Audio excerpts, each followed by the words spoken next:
so today we have Demetrus Menifee. All right, and are you a student at Chattanooga State?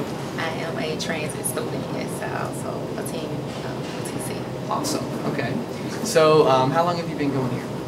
At Chattanooga State, I've been here for 2.5 years. Okay, and do you have a major picked out? Yes, my major is sociology with a minor in criminal justice and public administration. Okay. Now, you know, a lot of people have things that got them to college, and stories that they tell, and life experiences they bring to the table. And, you know, we've been raising awareness of all kinds of issues here on Cutting Edge TV. What is your story getting to college? Well, it took me, I lost a significant person in my life, and it was my fiance who was killed in a violent act. It wasn't gang related or anything of that nature, but it affected me tremendously. And my eyes were open to a different view. You know, I started to see things very differently as things to me that I took for granted, things that didn't matter, or, you know, I just kind of overlooked and brushed under the rug. It all of a sudden became very important to me. And that was because I lost a significant person in my life. Right, so that kind of made you more aware to this issue. What about on the broader level? Do you know other people that are victims of that kind of abuse or violence? It's a lot of people who experience domestic violence or, you know, just any level of violence. Do you feel like this is an issue that's being covered effectively in society? Is there a lot going on that people just are not aware of? I think domestic violence is being pushed under the rug, and a lot of people to me, it's a silent killer because people keep it to themselves because they're afraid of what others may think of them, or, you know, the whispers behind their backs and, you know, the backstabbing. It's not. It's supposed to be a acceptable norm to many, per se, like in a marriage, that it's acceptable for this to go on, and if they speak out against it, you know, well, oh my God, you've done something wrong. You're looked at as a plague, or you feel like it's a disease because now everybody's looking at you like you are not just a victim, but you just are nothing.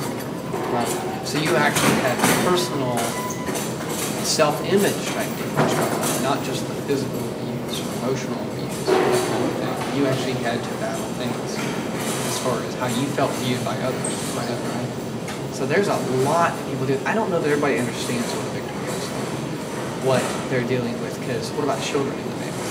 I've got 2 children. Okay. So you're balancing raising your children while going through these struggles. Just for a second, describe what's it like to be a victim. It's very hard to be a victim because you can't, it's like you really can't trust anyone.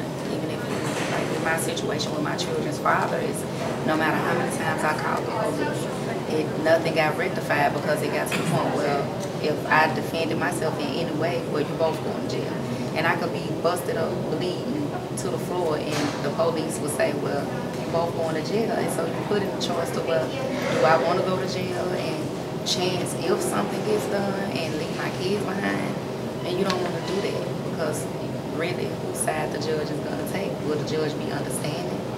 Or will the judge say, well, you both at fault? Or, you know, you just put in a situation where you can become homeless. It's just a lot. You could lose your job. You know, a lot of stuff that society don't take into consideration.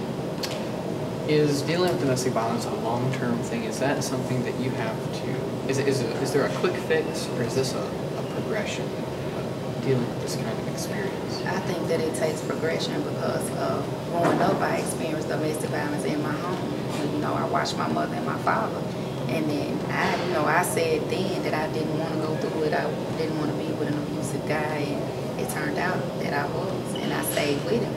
And it was like, I felt sorry for him, you know, even though I knew it was wrong what he was doing, but a part of me felt like, well, okay, this must be right. Because I watched so many people before me go through this same thing, and they stayed together. So would leaving him be wrong? You know, my right and my wrongs were confusing to me.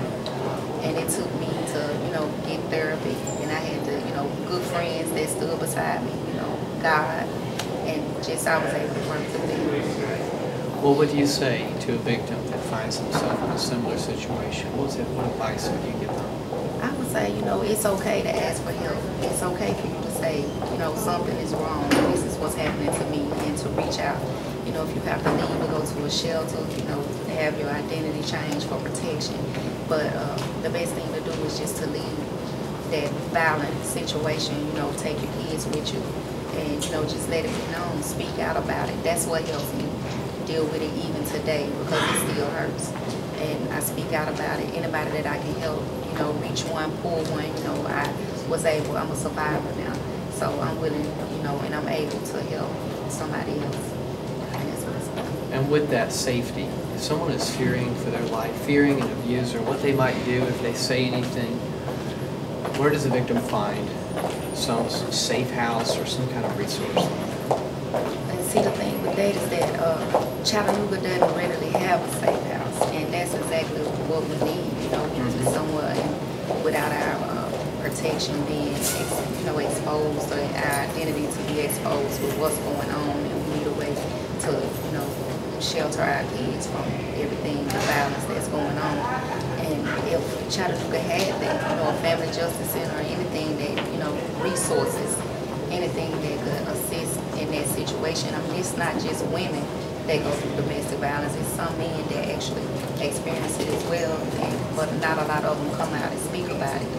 But the government, I mean, just if people would be more cautious about it, the training that the police officers need to get. So when they come to the home of a, you know, a call, then they can say, well, we know that this is a domestic violence situation, and this person wasn't fighting, you know, they were, you know, it was self-defense. They were trying to get this guy off of them, and we're not going to take her to jail because she was trying to, you know, defend herself. Right. They shouldn't just punish the person that's getting beat. Right. And that's exactly what it seems to be. That's what's going on. They have to be able to tell the difference. Right. Yeah. Wow. That's a lot of insight, and I really feel like this is one of those hidden issues in society for a lot of people, and still others that are hiding from this issue or are in this issue. I mean, thanks so much for having the courage to speak out and maybe inspire some others that are watching that, you know, the same strength. So, thanks for taking your time to do this. All right, Demetrus.